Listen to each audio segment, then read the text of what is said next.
बिस्मिल्लाहिर्रहमानिर्रहीम। अस्सलाम वालेकुम नाज़रीन, मैं उम्मीद करती हूँ आप सब खैरियत से होंगे और आज का जो पहला रोज़ा है वो बड़ा आप खुशी के साथ गुजार रहे होंगे। और अब जो टाइम हो चुका है वो है अफ्तारी का टाइम। हर औरत किचन में जा चुकी होगी और अपनी अफ्तारी की तैयारी कर रही होगी और हर घर में मुख्तलिफ़ किस्म के खाने पकवान पक रहे होंगे।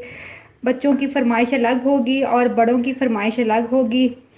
किसी का दिल पकोड़ों पे कर रहा होगा और किसी का दिल किसी शरबत पे, किसी का दिल किसी फ्रूट चाट पे। तो मैंने सोचा कि मैं भी आप लोगों के साथ अपनी इफ्तारी की जो रूटीन है वो शेयर करती हूँ कि मैं किस तरह से इफ्तारी की प्रिपरेशन करती हूँ। और क्योंकि मेरी फैमिली बड़ी छोटी सी है, हम 2 लोग ही हैं, तो कुछ ज़्यादा तो मैं नहीं बना पाती, कुछ मसरूफ़ियत ऐसी होती है। लेकिन हर कोई अपने घर में कोशिश ज़रूर करता है कि अच्छे से अच्छा अफ्तारी को सजाएं, सहरी को अच्छा से अच्छा सजाएं। तो ये मैं फ्रूट चाट बना रही हूँ। पहले कुछ छोटे छोटे काम हैं जो हमें पहले करके रखने पड़ते हैं ताकि आसानी से हो जाए वो काम, और फिर हम आसानी से बड़े बड़े काम जो होते हैं जैसे ग्रेवी वाले सालन या बिरयानी या कुछ भी जो आप नया अपनी अफ्तारी में स्पेशल बनाना चाहते हैं, फिर उसकी तरफ आपका पूरा फोकस हो जाए। तो जो फ्रूट चाट वगैरह होती है या इस तरह के काम हैं वो आपको पहले कर लेने चाहिए। तो मैंने भी सोचा कि मैं सबसे पहले फ्रूट चाट तैयार कर लूँगी, उसके बाद दही बल्लों को रेडी करके रख लूँगी और फिर मैं जो बाकी आहिस्ता आहिस्ता जो भी मैंने आज की रूटीन में मेन्यू सेट किया हुआ है उसके मुताबिक बनाऊँगी। तो जिन लोगों ने मुझे अभी तक चैनल पे सब्सक्राइब नहीं किया वो मेरे चैनल को सब्सक्राइब भी कर दें, बेल आइकन का बटन भी प्रेस कर दें। वीडियो अच्छी लगे तो उसे लाइक ज़रूर करें और शेयर ज़रूर करें। इससे मेरी बहुत हौसला अफजाई होती है, बड़ी खुशी होती है जब आप अच्छे अच्छे कमेंट करते हैं वीडियो के नीचे।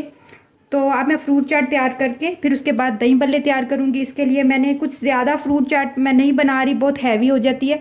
तो जो चीज़ें आसानी से घर में अवेलेबल थी वही मैं डाल रही हूँ। बनाना और एप्पल पड़े थे और कुछ बॉयल किए हुए चने थे। ये मेरे पास इमली आलू बुखारे का शरबत है, मैंने बना के रखा हुआ। इसमें चाट मसाला है तो थोड़ा सा ये भी हम ऐड कर देंगे, इससे इसका टेस्ट बहुत अच्छा हो जाता है। तो इस तरह इसके बाद मैं दही बल्ले तैयार करूँगी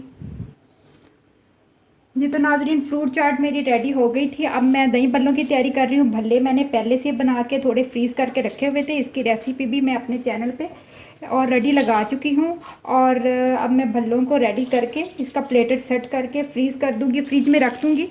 और जो है ना आसानी से फिर जब रोज़े का टाइम होगा तो आसानी से निकल जाएगा। इस तरह आप चटनियाँ बना के और कुछ काम जो है ना वो पहले करके रख लेना तो बहुत आसानी होती है। तो इसी तरह मैंने भल्ले भी डाल दिए हैं एक प्लेटर के अंदर, और ये दही का मिक्सचर है, इसके अंदर मैंने पुदीने की चटनी, थोड़ा सा चाट मसाला, नमक, इस तरह की चीज़ें भी शामिल कर दी थी। अब रोज़े के साथ ये तो आइडिया नहीं हो रहा कि नमक कितना जाए, बस थोड़ा सा ही डाला है, जब ज़्यादा डालना होगा लास्ट में चला जाएगा। और अब इसके ऊपर मैं थोड़ा सा पुदीना डाल दूँगी। फ्रेश पुदीने का बहुत मज़े का टेस्ट आता है। हरी मिर्चें कटी हुई डाल दूँगी। और ये मेरे पास मसाला पीसा हुआ है, ये भी मैंने बनाना सिखाया हुआ है। दही भल्लों की पूरी रेसिपी के अंदर मैंने प्रॉपर चीज़ें बनानी सिखाई हैं, और ये भी डाल दूँगी। और लास्ट में थोड़ा सा चाट मसाला इसके ऊपर डाल दूँगी। और इमली की चटनी अगर आप डालना चाहते हैं तो इमली की चटनी डाल लें। मैं चिली गार्लिक केचप थोड़ी सी ऐड करूँगी, इससे इसका टेस्ट बहुत मज़े का आता है। ये ऑप्शनल है, अगर आपके पास ना हो तो आप इमली की चटनी डाल लें। और दही बल्ले भी हमारी रेडी हो गया। फ्रूट चाट तो उसको नहीं कह सकते, सिंपल फ्रूट है जो पड़ा था मैंने उसकी बना ली, ताकि इस बहाने से थोड़ा सा जो है ना फ्रूट खाया जाए। आपको पता है इतनी देर फास्टिंग के बाद थोड़ी एनर्जी बहाल करने के लिए हमें कुछ ऐसा ज़रूर खाना पड़ता है जिससे आपकी एनर्जी अच्छी सी आ जाए और फिर आप तरावी पढ़ सकें। तो इसको मैं फ्रिज में रखने जा रही हूँ। और अब मैं ड्रिंक तैयार करूँगी। ड्रिंक में मैं बना रही हूँ इमली और आलू बुखारे का शरबत, और ये मैंने अभी रेसिपी बना के रखी हुई है लेकिन अभी लगा नहीं सकी, कुछ मसरूफ़ियत ऐसी थी, कुछ और वीडियोस बनाने में मसरूफ़ थी। और मैंने जग में पानी डाल दिया, उसके अंदर मैंने बर्फ़ के क्यूब्स भी डाल दिए और थोड़े से मैंने पुदीने के जो है ना पत्ते बारीक बारीक काट के वो भी डाल दिए। और अब इसके अंदर मैं शरबत ऐड कर रही हूँ, और बड़ा मज़े का ये रिफ़्रेश शरबत बनता है। इसको मैं जो है ना फ्रीज़र में रख दूँगी ताकि जब रोज़े का टाइम हो, तकरीबन आधा घंटा रह गया है, तब तक ये अच्छा सा ठंडा हो जाए। और अब मैं इसको फ्रीज़र में रखने जा रही हूँ। और सालन में मैंने आज बनाया है चिकन बॉल। इसके साथ मैंने जो है ना मसाला भी थोड़ा सा बनाया है, बिल्कुल कोफ्तों जैसी रेसिपी है। आपको थोड़ा सा क्लोज करके दिखाती हूँ। आप कोफ्तों, सेम कोफ्तों की रेसिपी है, लेकिन कोफ्तों में थोड़ा सा मसाला ट्रेडिशनल हम बनाते हैं, इसका मसाला थोड़ा सिंपल सा है, ताकि मिर्च नमक ज़्यादा नहीं डाला। और इसके ऊपर अब मैं गार्निशिंग कर रही हूँ। वैसे सालन इतना खाया नहीं जाता, क्योंकि रोज़े के बाद ज़्यादा दिल करता है पानी पिएँ, मशरूबात पिएँ, कुछ हेल्दी चीज़, फ्रूट वगैरह या कोई चाट वगैरह इस तरह की चीज़ खाएं। लेकिन सालन इसलिए बनाना ज़रूरी होता है कि सहरी के लिए काम आता है। और फ्राई आइटम भी एक मस्ट होती है अगर आप इफ्तारी में बना रहे हैं। ना भी इरादा हो तो रोज़े के टाइम दिल कर पड़ता है कि हम फ्राई आइटम तो एक होनी चाहिए।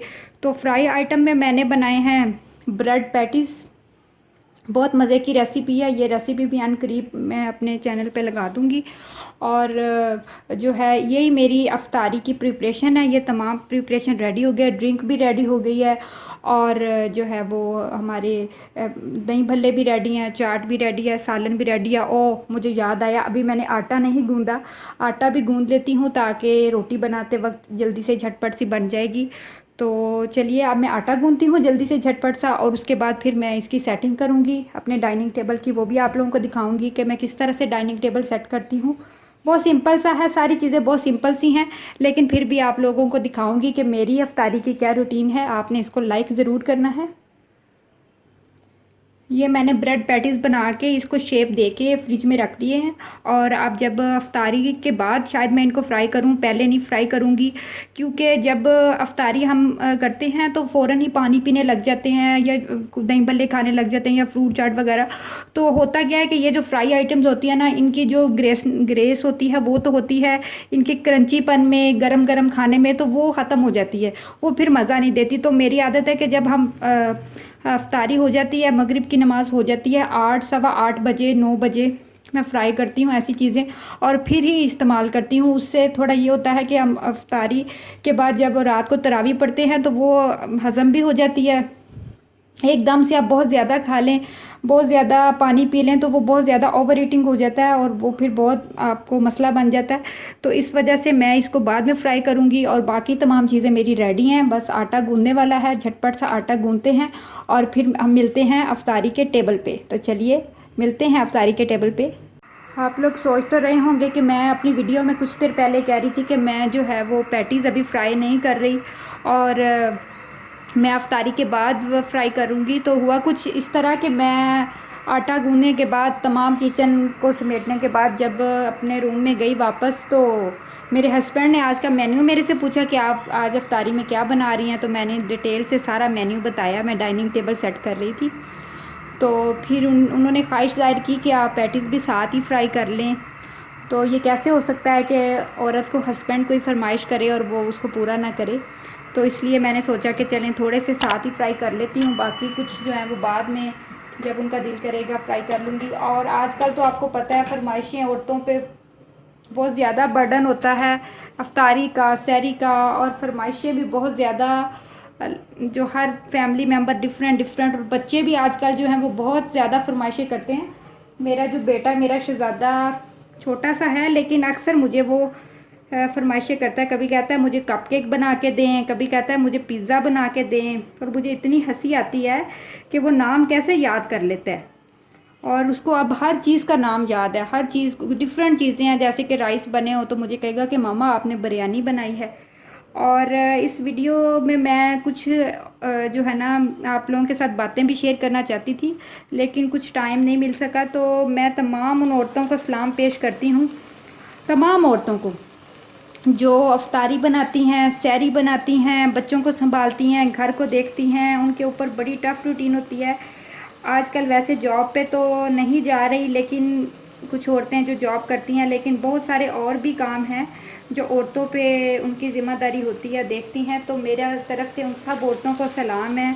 ये बहुत बड़ी ज़िम्मेदारी है जो अल्लाह ताला ने औरतों के ज़िम्मे डाली है, और औरतें ही इनको पूरा कर रही हैं।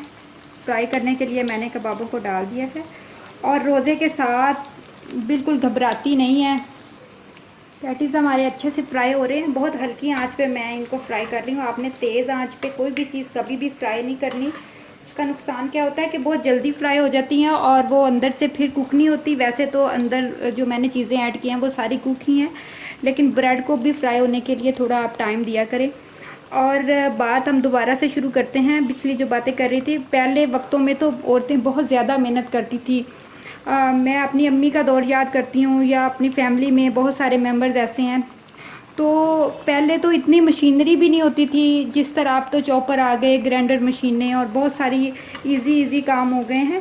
पहले तो औरतें बहुत मुश्किल से, और ये नहीं होता था कि पहले ज़माने में जी रेसिपीज़ नहीं बनती थी, ये सारी वही रेसिपीज़ ही हैं जिनको हम चेंज कर करके अब बना रहे हैं। असल में ये पहले ही औरतों ने बनाई हुई जो रेसिपीज़ हैं वो अब हम उनको चेंज करते हैं, डिफरेंट करते हैं और बनाते हैं। और मुझे याद आता है कि मुहर्रम के महीने में मेरी अम्मी और मेरी खाला जान रोज़ा रखते थे और बहुत गर्मी होती थी। अब तो क्योंकि गर्मी में रमज़ान आता है और मुहर्रम जो है वो सर्दी में आता है, लेकिन पहले सर्दी में रमज़ान आता था और मुहर्रम जो है ना वो गर्मी में आ जाता था।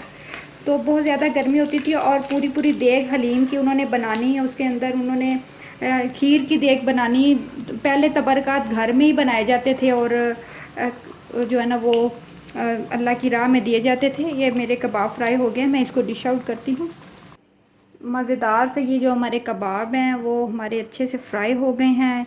और ये नीचे पैटीज़ हैं, ये भी मैंने फ्राई कर लिए हैं। तो मुझे याद आता है कि मेरी खाला जान जो थी वो रोज़ा रखती होती थी मुहर्रम में, कभी उन्होंने रोज़ा नहीं छोड़ा था और इतनी गर्मी होती थी और सहरी में कोई एहतमाम ज़्यादा नहीं किया जाता था। बस अपने लिए औरतें कोई इतना एहतमाम नहीं करती, घर वालों के लिए, बच्चों के लिए बहुत ज़्यादा एहतमाम और बहुत ज़्यादा कोशिश होती है कि उनकी पसंद की हर चीज़ बनाई जाए। तो यही तो अल्लाह ताला की तरफ से एक मैं कहूँगी कि नेमत है औरत, और मेरा उन सारी औरतों को सलाम है। और अब हम मिलते हैं डाइनिंग टेबल पे। डाइनिंग टेबल को मैंने नीट कर दिया है, कुछ अरेंजमेंट कर दिए हैं, बाकी अब जो रह गए हैं वो करते हैं। जी तो नाजरीन, मैंने अपना दस्तरखान सेट कर लिया है। इस तरह से मैंने अपने दस्तरखान को सेट किया है। दही भल्ले हैं, फ्रूट चाट है, ड्रिंक है, मिल्क शेक है, और उसके साथ ये रोल मैंने आपके सामने ही फ्राई किए हैं, कोफ्ते हैं, और साथ में एक आधी रोटी है। जिसने खानी होगी खा लेगा, मैंने तो बना के रख दी है। और मैं उम्मीद करती हूँ आपको ये वीडियो बहुत पसंद आएगी। मुझे फ़ीडबैक में ज़रूर दीजिएगा। मैंने रोज़े के साथ स्टेप बाय स्टेप तमाम छोटे छोटे क्लिप लेके आप लोगों को दिखाए हैं कि मैं किस तरह से अपनी सहरी और अफ्तारी को जो है ना इंजॉय करती हूँ, बनाती हूँ। अल्लाह ताला आपके इसी तरह दस्तरखान को आबाद रखे। अल्लाह ताला सब की मुश्किलें आसान करे। बहुत सारी दुआएं और दुरूद शरीफ पढ़ते रहा करें। मेरा मकसद आप लोगों को दुरूद शरीफ पढ़ने का कहना इसलिए होता है कि हम खाने के साथ साथ थोड़ी नेकी भी सीख जाएं, तो अल्लाह ताला हमारी आखिरत को भी संवार देगा। अपना बहुत सारा ख्याल रखें। अल्लाह ताला आप सबको खुश रखे। ये रमज़ान आपके लिए भरपूर खुशियाँ लेके आए। मेरे लिए भी दुआ कीजिएगा, दुआओं में याद रखिएगा। अल्लाह हाफिज़।